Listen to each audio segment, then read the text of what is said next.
Hello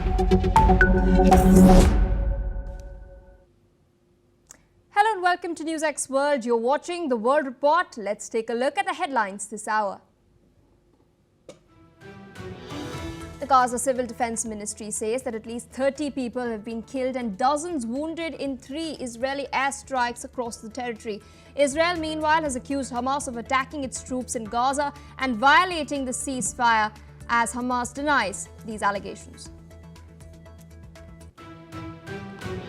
US President Donald Trump says that the ceasefire in Gaza remains intact, but adds that Israel could hit back if its soldiers are killed. He emphasizes that Israeli retaliation is justified following reported attacks on its troops in the territory. According to reports, Russian air defense systems have destroyed 100 Ukrainian drones overnight. No casualties or damage has been confirmed in this incident, which highlights the ongoing intensity of military operations. Donald Trump has addressed business leaders at the APEC summit, praising the US-South Korea alliance and touting his economic record. Meanwhile, Trump is expected to meet with Lee Jae-myung later in the day before talks with Chinese President Xi Jinping tomorrow. North Korea has test-fired sea-to-surface cruise missiles from its western coast, launching them vertically from the Yellow Sea. Reports say that the missiles flew for over 2 hours, calling the test an important step in advancing the country's nuclear deterrent capabilities. The Chinese Defense Ministry has emphasized that India and China have held fresh border talks to manage tensions along the western sectors. Both sides have agreed to maintain active communication through military and diplomatic channels in order to preserve stability along the line of actual control. At least 64 people, including 4 police officers, have been killed in Rio de Janeiro's deadliest police raid against the Red Command gang. Over 80 have been arrested as fierce clashes erupt, with gunfire, barricades and drone attacks reported. Hurricane Melissa has moved from Jamaica to Cuba. Over 735,000 people have been evacuated as the Category 4 storm approaches southeastern Cuba, bringing life-threatening flooding and destructive winds. Warnings in Jamaica are downgraded as conditions have improved.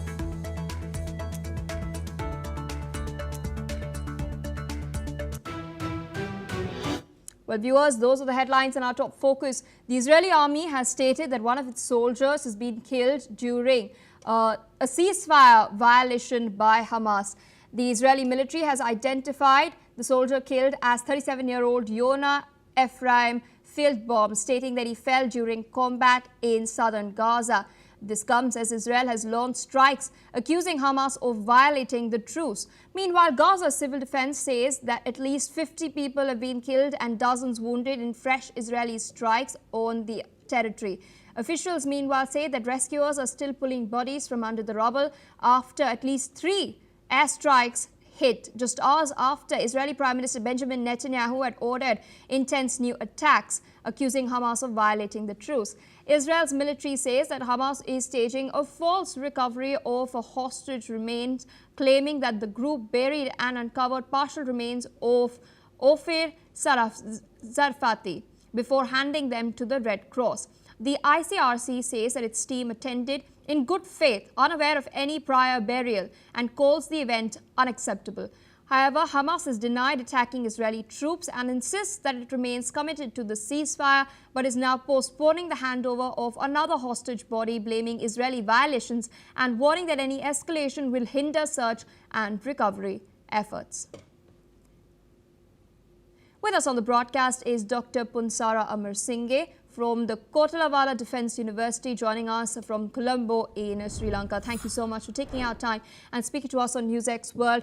Fresh Israeli airstrikes have been reported in Gaza. We'd seen similar such airstrikes take place in the West Bank yesterday as well. The IDF has accused Hamas of violating the ceasefire. Hamas has now stated that they've not done so and are withholding the release of another hostage body, claiming that it is the IDF that violated the ceasefire. In the midst of all of this, we've also seen Trump come out and make a statement stating that Israel's attacks are justified if any of its soldiers are killed. What do you make of this recent escalation that is taking place? Could it spiral out of control, or would both parties come back to the ceasefire and the deal that has been chalked out in Egypt's Sharm el-Sheikh? I think the entire ceasefire agreement seems to be teetering on the edge with these ongoing escalations, which we can clearly see from Gaza. And as President Trump clearly illustrated, the ceasefire agreement cannot be jeopardized at any cost, but he insisted that if Israeli military gets attacked, of course Israelis do have every right to defend themselves. They can retaliate, which is going on at the moment in Gaza. But when you look at the ground reality, it becomes very much obvious that the entire escalation has risen from what happened in Rafah in South Gaza. As you clearly pointed out, there was an incident, and Israelis have acknowledged that one soldier has lost his life as a result of the Hamas attacks. So when you look at all these problems in depth, so what comes to the fore is that the rationale behind ceasefire agreement is getting gradually tense. Both parties are supposed to commit themselves to safeguard the conditions, as they promised at the very outset. But we can see from the side of Hamas being a non-state actor and the cardinal actor with regard to related to the ceasefire agreement from Gazan side, they have not been keeping their word to safeguard the conditions. So if you look at the attempt of the recovery of this the hostage body, that was completely a fake attempt and a blatant violation of the certain principles in international humanitarian law. When ICRC went there to receive the dead body, the so-called fake dead body, and they went there in good faith. So after that, International Committee on Red Cross has publicly stated that it was a clear violation, a blatant violation of the ceasefire condition. So when you look at all these realities one by one, what we can assume is that the worse the violations are yet to come if Hamas is not going to keep their stances. Indeed, and we have seen Israel has upheld its end of the deal by releasing about 2,000 Palestinian prisoners that were lodged in Israeli jails. Meanwhile, Hamas has yet to realize its own commitments as far as what was chalked out in the first phase is concerned.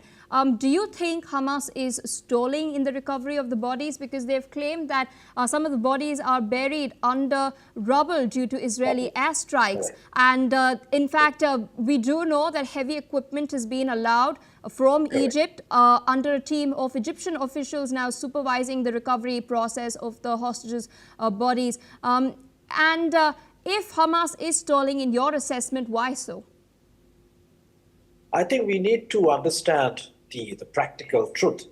The stark truth behind the episode is none other than the self-destruction of Hamas by themselves. Because, they've been fighting with the state of Israel for past 2 years, and most of the Hamas fighters who took the hostages to Gaza and those who were burying in Gaza are being eliminated by now. So I'm sure that if you have gone through the statement made by the Hamas, the chief negotiator, so he clearly mentioned that most of the Hamas actors who were involved in the occupation of the detention of the hostages are dead and gone, right? So they actually don't know the whereabouts of these dead bodies. So this is kind of one of the biggest technical loopholes, the technical failures that Hamas is facing at the moment.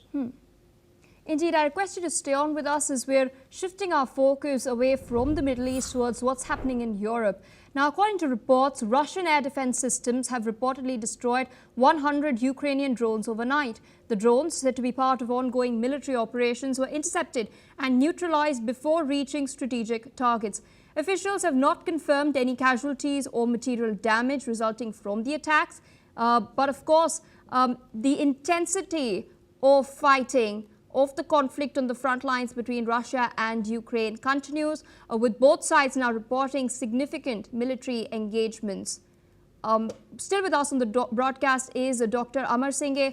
We'd earlier seen, in fact, Ukraine highlighting that it had lost one of its key cities, Pokrovsk, yesterday as well to the Russian troops. This escalation has been taking place. Drones have been fired. Missiles are still raining down on both sides, and it's civilians who've been caught amongst all of this. At the same time, we're also seeing the European Union trying to provide some sort of relief to Ukraine through using frozen Russian assets in order to pump money. Do you think this would really help in the short term, or is it more of a long-term plan? I think you need to realize that the Ukrainian defensive has been one of the most spectacular events in the military history, right? So they penetrated the invaders' terrain in a most successful manner. And when you go to Moscow, you can clearly see now that Moscow stands as a no-drone zone since the very first time they were attacked by the Ukrainian drones in 2023 May. Up to now, there have been a level of the drone attacks many times at unprecedented level.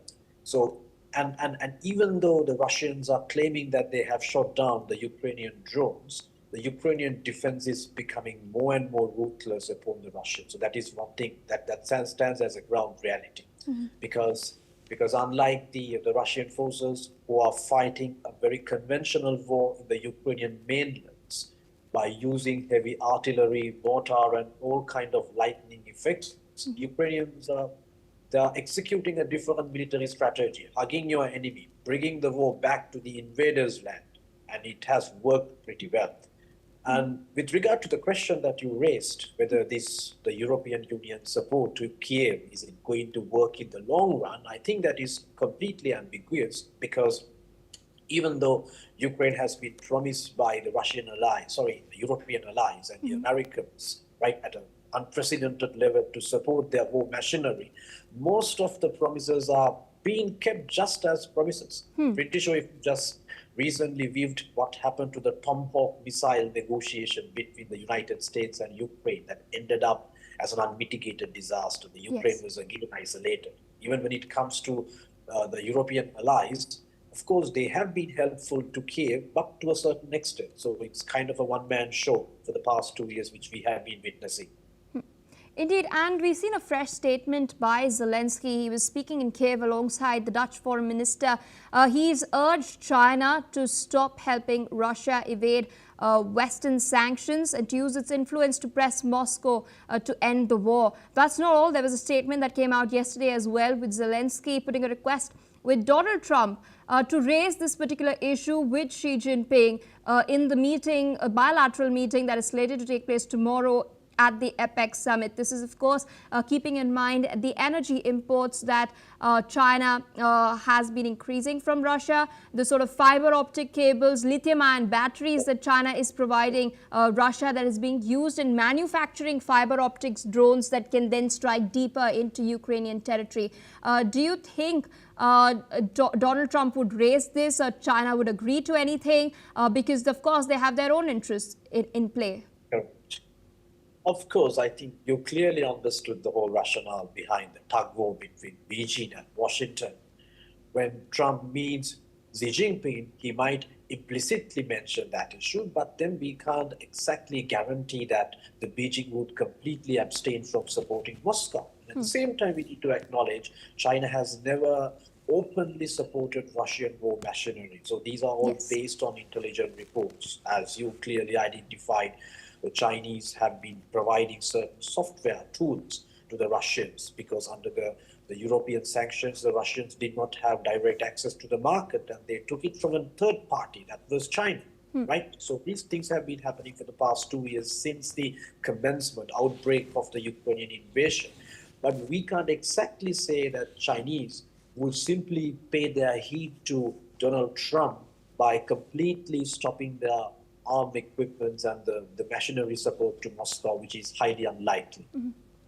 All right, Dr. Amar Singh, with that, I would like to thank you for taking out time and sharing your analysis with us on NewsX World.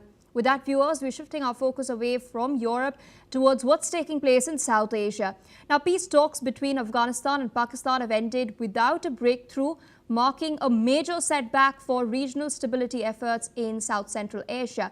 Now, the negotiations were held in Istanbul. They were mediated by Turkey and Qatar, and it was aimed to reach a long-term truce after deadly border clashes earlier this month. Pakistan's information minister has now come out and stated that the dialogue failed to produce a workable solution, while also blaming the Afghan side of avoiding core issues. Meanwhile, Afghan officials have not yet responded to the statement, although there was a formal statement put out yesterday that if Pakistan escalates, they will retaliate. Now, according to reports, the main disagreement is centered on Islamabad's accusation that the Taliban controls the TTP, which is a militant group responsible for recent attacks inside Pakistan. The failure to reach a consensus follows a series of violent incidents along the 2,600-kilometer border between Pakistan and Afghanistan, that is the contentious Durand Line. It is important to note that both sides agreed to a ceasefire initially, which was brokered in Doha on the 19th of October. Of course, it's very fragile. With us on the broadcast is Ms. Shruti Das Gupta, international affairs expert, joining us from New Delhi. Thank you so much for taking out time and speaking to us on NewsX World. In fact, there was a report that was published by the Sunday Guardian yesterday highlighting that there was a phone call made from Islamabad before finalization of the agreement. The agreement was just about to be inked, but there was a phone call that was made, and Pakistan initially agreed to not letting the ISIS being used on its soil against the Afghan Taliban. Pakistan had initially also agreed, reportedly, to not violating Afghan airspace and preventing the use of US drones from its side to target Afghanistan. We do know that the United States is eyeing the Bagram air base as well. There are also reports that Qatar and Turkey, their officials were surprised by Pakistan's abrupt U-turn after the phone call that was made. Then Pakistan resorted to off-topic interventions and a frequent use of harsh language as well. In light of all of this, who in your assessment could have made the phone call itself? Could it have been Asim Munir? Could it have been the ISI? Or even for that matter, maybe the pressure was mounted from the United States or the CIA? Greetings to you, Pia, and your viewers. From what I understand, it can be any of the following and the results would always be the same, because the pressure point for Afghanistan has been created at the behest of USA, so that one, they can gouge out the kind of security provisions Afghanistan and the Taliban have within the nation and its borders, and two, so that they can create enough of pressure on the Taliban regime to hand over the Bagram base, which is worth millions and billions to Trump, and is geopolitically very important, geographically very important for the central command of US to hold. So this particular skirmish that we are seeing, the conflict that we are seeing, may have its roots, which is hundreds of years old, going back right to the Durand Line. But what it basically shows us is that Pakistan now sits firmly in the lap of America, and it is willing to do its dirty job once more under the pretext of trying to prevent terrorist hubs in Afghanistan from creating trouble in Pakistan.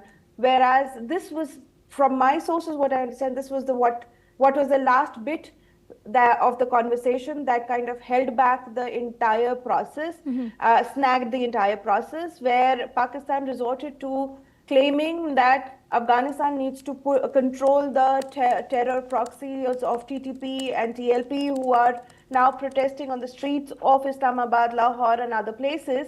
And Afghanistan, in its response, said they are your people, they are your proxies, your groups.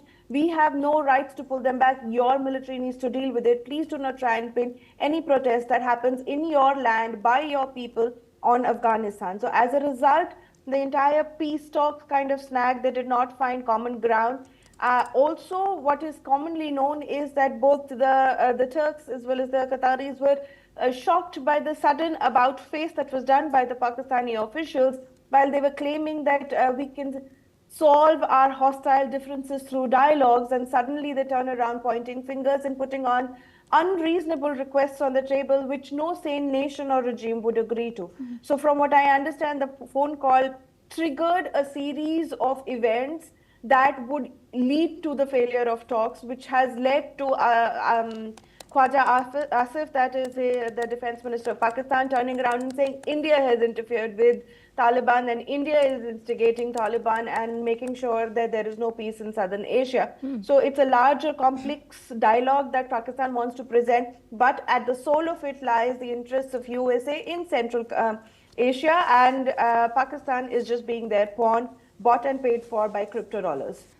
You've spoken about the US Central Command. Interestingly, recently we've seen one of their senior generals, General Michael Eric Kurilla, hold a meeting with Pakistani officials as well. He met Asim Munir in Pakistan as well and vowed support for the Pakistani army during this particular meeting.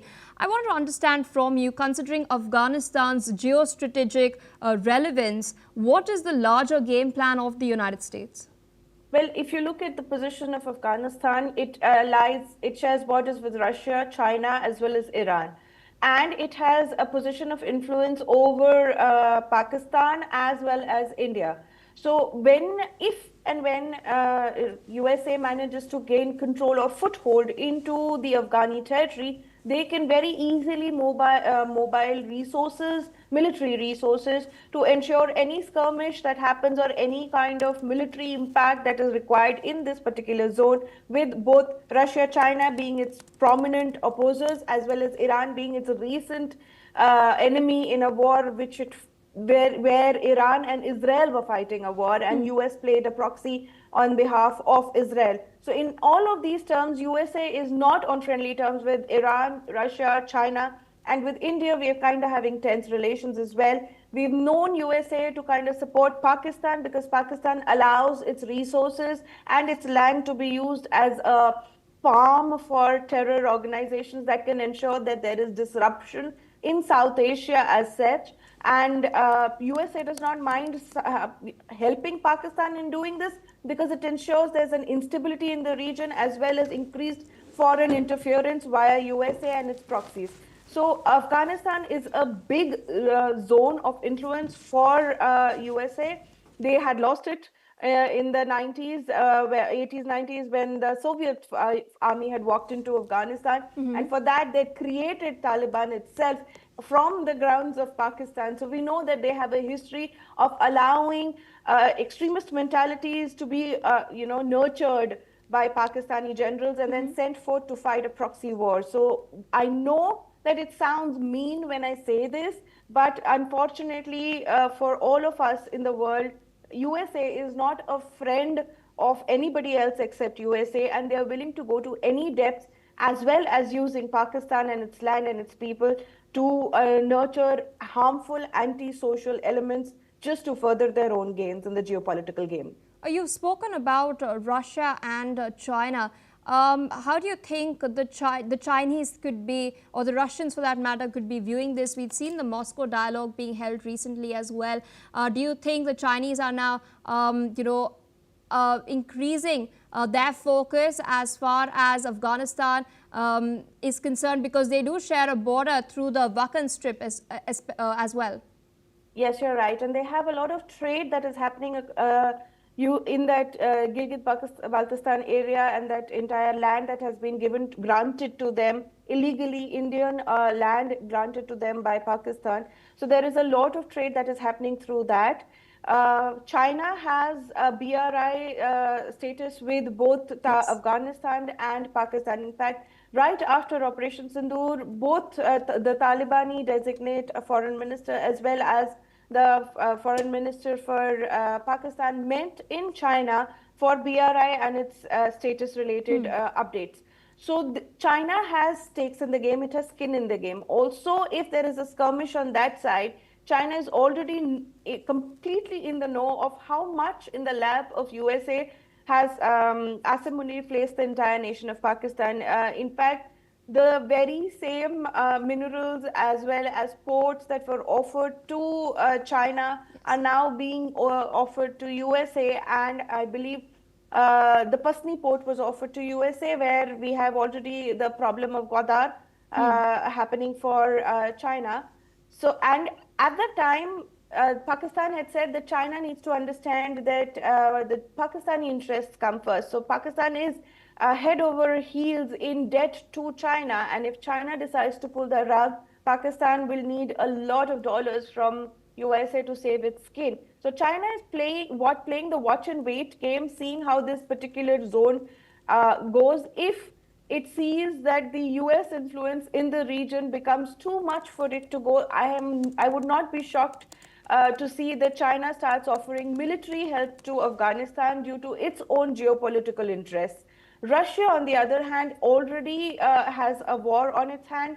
So it's not going to particularly militarily support it, but yes, politically, as well as on various stages such as UN and other places, they might offer support to the Taliban regime so that USA does not find feet in Afghanistan as well and regain the Bagram airbase and more.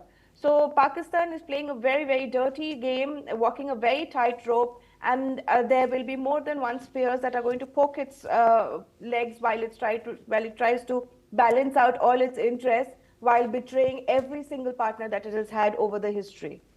All right, ma'am, requesting you to stay on with us as we're tracking further updates, this time from Brazil.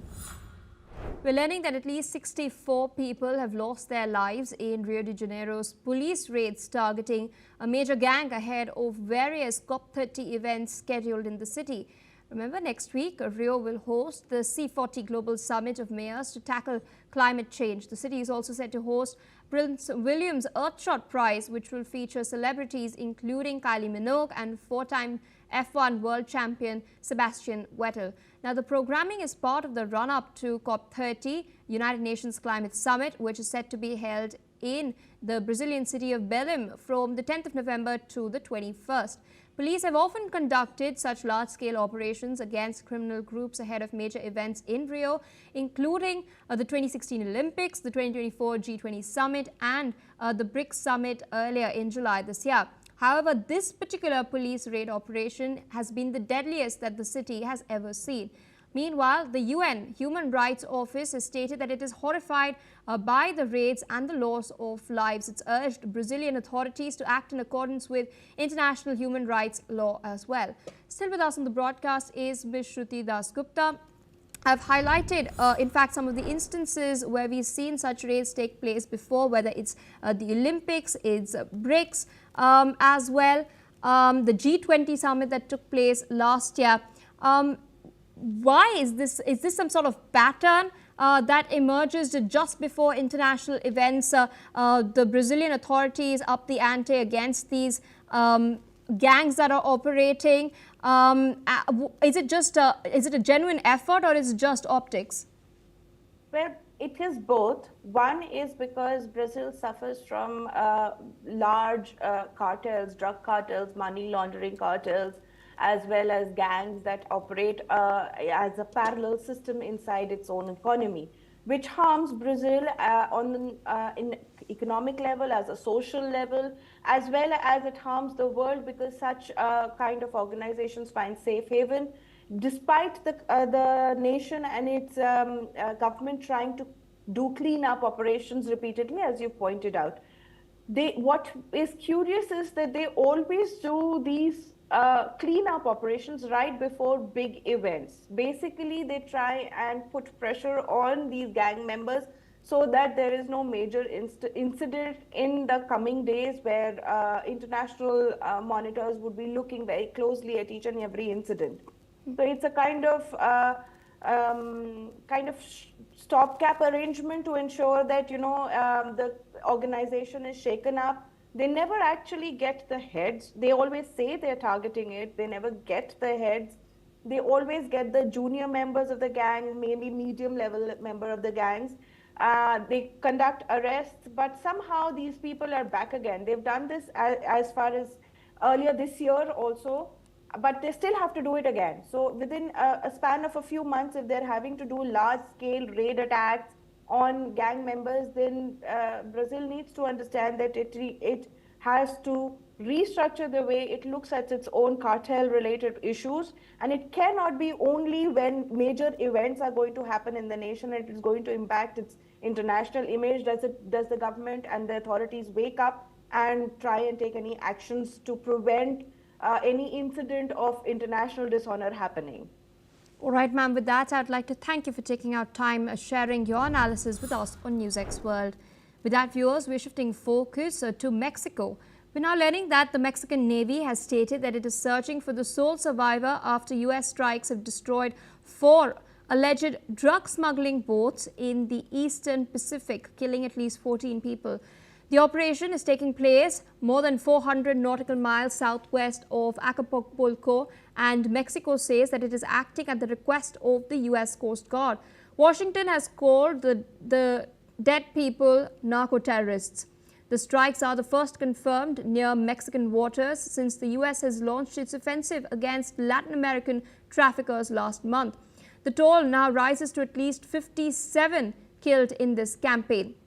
But Mexico's President Claudia Sheinbaum has condemned the attacks, urging the United States to respect international treaties and handle drug trafficking through diplomacy and not force.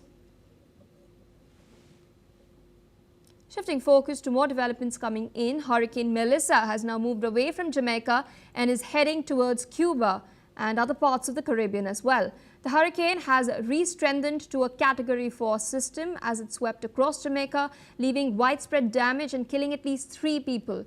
Anticipating the hurricane's arrival, Cuban President Miguel Díaz-Canel has urged citizens in coastal areas to seek safety, while directing emergency services to prepare for possible landslides and storm surges. Meanwhile, in Jamaica itself, officials have claimed that over 500,000 residents now remain without electricity after the hurricane teared through the island yesterday. According to Jamaican authorities, flooding and strong winds have caused structural damage at medical facilities in Falmouth, Montego Bay and St. Elizabeth, but patients were evacuated to safety in time. Additionally, the Jamaican Minister of Local Government and Community Development has reported that crews were earlier struggling to reach isolated communities which were cut off by flooded roads and landslides. He's also added that emergency crews are on standby to begin damage assessments and deliver relief supplies as soon as the conditions allow. Listen in. Up to 4 o'clock this afternoon, over 530,000 Jamaicans, representing 77.33% of JPS customers island-wide, are without electricity. Work is presently underway to restore our service, to give priorities to the critical facilities such as hospitals and water and pumping stations, weather permitting. Right across the country, almost every parish is experiencing block road, fallen trees, utility poles, and excess flooding in many communities. Anian Town, Alley, 7 Rivers in St. James are experiencing flooded bridges, and I guess by the time we have our next update, there will be more bridges across the country. Meanwhile, in the Jamaican capital city of Kingston, large waves have pounded the shoreline. Listen in to what some of the local residents have stated about the storm's impact and torrential rain that followed. The fact that we take a wide turn and go around, it benefit me. I'm really sorry for who it really touched, because they're my fellow Jamaicans and we are love, right? And you know our motto, to many people, we are one. So we're really sorry really who get damaged, but trust me, it's not no joke. It's not no joke. Thinking to myself, that's why, because the storm was like coming off, and if you look at it, it would be like we getting some dangerous thing and it just divert and shift and take it to most of the countryside. I was saying, yeah, God is saying something to somebody down there, or saying something to the people. Earlier today, U.S. President Donald Trump put out a statement that Washington is ready to provide aid to Jamaica and that the United States is closely monitoring the storm's impact. Well, viewers, due to paucity of time, this is all we have for this bulletin. More news and updates on the other side. Stay tuned on NewsX World as we dip into a quick short break.